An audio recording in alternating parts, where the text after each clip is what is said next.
अस्सलाम वालेकुम। मैं डॉक्टर ख़ान सर आज आप लोगों को मेडिकल के एडमिशन के लिए थोड़ा सा गाइडेंस करना चाहता हूं कि देखिए, इस साल 10वीं और 12वीं का बोर्ड के रिज़ल्ट नांदेड़ ज़िले के बहुत अच्छे आए अल्हम्दुलिल्लाह, और कई सारे बच्चे इसमें इम्तियाज़ी कामयाबी भी हासिल किए हैं। और इन होनहार बच्चों का वक्त पे गाइडेंस करना भी बहुत ज़रूरी होता है, वरना इन बच्चों को अपने मेहनत का सही फल नहीं मिल पाता है। जैसा कि शुरू से उर्दू मीडियम में पढ़ा हुआ बच्चा अच्छे मार्क्स लेने के बाद भी 11वीं और 12वीं के लिए उर्दू से साइंस ले लेता है और वो 12वीं में अच्छे फ़ीसद यानी कि 80, 90, 95% लेकर पास भी हो जाता है, लेकिन नीट क्वालिफाई नहीं कर पाता है। देखिए, बच्चा 80-90% मार्क्स लेकर पास हो रहा है, इससे तो ये बात पक्की है कि बच्चा होनहार है और समझदार है। लेकिन मेरे नज़र में बोर्ड एग्ज़ाम में 50% मार्क्स लेकर पास होना और 100% मार्क्स लेकर पास होना बराबर है, क्योंकि बोर्ड एग्ज़ाम में 50% मार्क्स लेकर आप अगर ग्रुपिंग निकाल लेते हैं, यानी कि बायोलॉजी, फिजिक्स और केमिस्ट्री, ये तीनों को मिलाकर 150 मार्क लेकर अगर आप पास हो जाते हैं तो आप मेडिकल एडमिशन के लिए काबिल हो जाते हैं। ठीक उसी तरह जिस तरह कोई स्टूडेंट 100% मार्क्स बोर्ड एग्ज़ाम में लेकर मेडिकल एडमिशन के लिए काबिल होता है, क्योंकि मेडिकल एडमिशन के लिए बोर्ड एग्ज़ाम में ग्रुपिंग निकालने के साथ साथ नीट एग्ज़ाम में अच्छे से अच्छे मार्क्स लेना भी ज़रूरी होता है, जो कि अपने उर्दू मीडियम के बच्चे नहीं कर पाते। देखिए, इसके कई वजूहत हैं, लेकिन मुझे तो ये लगता है सबसे पहले कि उर्दू मीडियम के बच्चों को बोर्ड का तो बहुत अच्छा पढ़ाया जाता है और बच्चे भी अच्छी मेहनत करते हैं, जिसके वजह से उनके परसेंटेज ऑफ मार्क्स भी बहुत अच्छे आते हैं। लेकिन इन्हें नीट का यानी कि एनसीईआरटी का सिलेबस शुरू से नहीं पढ़ाया जाता है। मैंने तो देखा है कई बच्चे, उर्दू मीडियम के बच्चे 12th का एग्ज़ाम देने के बाद मुझे फ़ोन करके बोलते हैं कि सर, नीट का तैयारी कैसे करना है, एनसीईआरटी के सिलेबस कौन सा है, एनसीईआरटी के बुक्स कहाँ मिलेंगे, और वो 12वीं के एग्ज़ाम के बाद एनसीईआरटी के बुक्स खरीदते हैं, जिसकी वजह से उनका नीट का प्रिपरेशन कंप्लीट नहीं होता है और उन्हें 1 से 2 साल नीट रिपीट करना पड़ता है।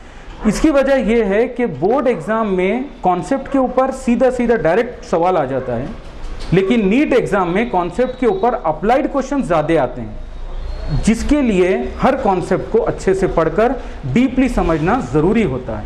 और दूसरी बात यह है कि 11th क्लास में बच्चे वक्त बहुत ज़्यादा बर्बाद करते हैं।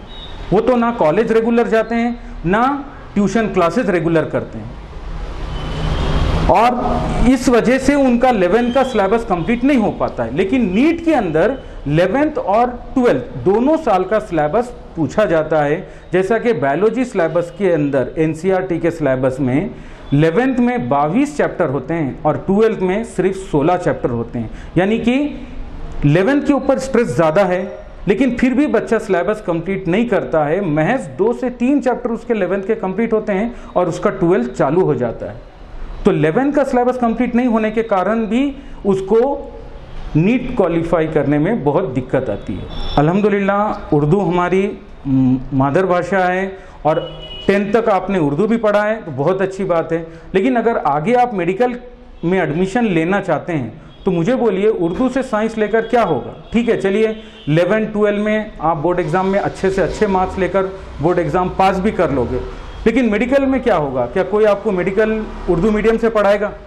और दूसरी बात, उर्दू मीडियम से नीट की तैयारी करने के लिए स्टडी मटेरियल भी क्वालिटी वाले अवेलेबल नहीं है। सर देखिए, पहले तो हर स्टूडेंट को अपनी पसंद के मुताबिक अपने मुस्तकबिल में अपने को क्या बनना है ये तय कर अपना हर कदम पूरी ईमानदारी और यकीन के साथ रखना चाहिए। और दूसरी बात कि वालिदैन को बच्चों को अपनी पसंद से मुस्तकबिल बनाने के लिए हर मुमकिन मदद करनी चाहिए, जिसका नए एजुकेशन पॉलिसी में भी ख़ास ख्याल रखा गया है कि बच्चे का पहले इंटरेस्ट देखा जाता है और फिर उस लाइन में बच्चे को प्रमोट किया जाता है। लेकिन अक्सर वालिदैन बच्चों का ख्याल नहीं रखते हैं, वो रेगुलर स्कूल, कॉलेज और टीचिंग क्लासेस जाकर बच्चों की क्या बोलेंगे उसको तालीमी हालात का जायज़ा नहीं लेते हैं। और जब अगर रिज़ल्ट में बच्चों के मार्क्स कम आ जाते हैं तो फिर शिकवा बच्चों से होता है कि साहब हमारे तो बच्चे ही ऐसे हैं, देखिए दूसरों के बच्चे कितने अच्छे मार्क्स लाए। और अगर कभी बच्चों वालिदैन से पूछा गया कि आप अपने बच्चों के मुस्तकबिल के लिए क्या सोचें, तो कई वालिदैन का जवाब होता है कि सर पहले बच्चों को अच्छे परसेंटेज लेकर तो आने दीजिए, फिर देखेंगे आगे क्या क्या करना है। तो मेरा ये कहना है कि वालिदैन के इस तरीके के सेंटेंस के वजह से बच्चों की हिम्मत पस्त हो जाती है। वालिदैन को चाहिए कि बच्चों की हिम्मत अफजाई करे, उनका गाइडेंस करे, क्योंकि बच्चा हर वक्त वालिदैन के गाइडेंस का मोहताज होता है। और वालिदैन ने अपने बच्चों पे बताई हुई जो यकीन होता है उसके कारण बच्चे के अंदर एक बहुत बड़ी पॉजिटिव एनर्जी होती है, जिसके कारण वो बच्चा कामयाब होने में बहुत अहम रोल निभाता है। अभी लॉकडाउन जो है चल रहा है, जिसके कारण बहुत सारे पेरेंट्स की माशी हालात ख़राब हो गई है और कॉलेजेस भी बंद हैं, इसलिए बच्चों का वक्त बर्बाद हो रहा है। तो बच्चों का वक्त ज़्यादा बर्बाद ना हो, इसके लिए हमने 11th क्लास के बायोलॉजी सब्जेक्ट का ऑनलाइन क्लास बिल्कुल फ्री चालू की है, जिसमें बच्चे को NCERT सिलेबस के मुताबिक पढ़ाया जाएगा, उसके हर डाउट्स क्लियर किए जाएंगे और उसका रेगुलर टेस्ट भी होंगे।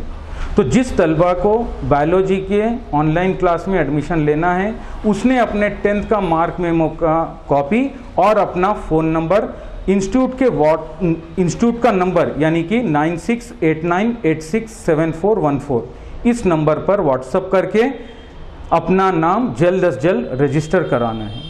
और मज़ीद जानकारी के लिए फ़ोन करें, इंशाअल्लाह हर मुमकिन मदद करने की कोशिश की जाएगी। अल्लाह हाफ़िज़।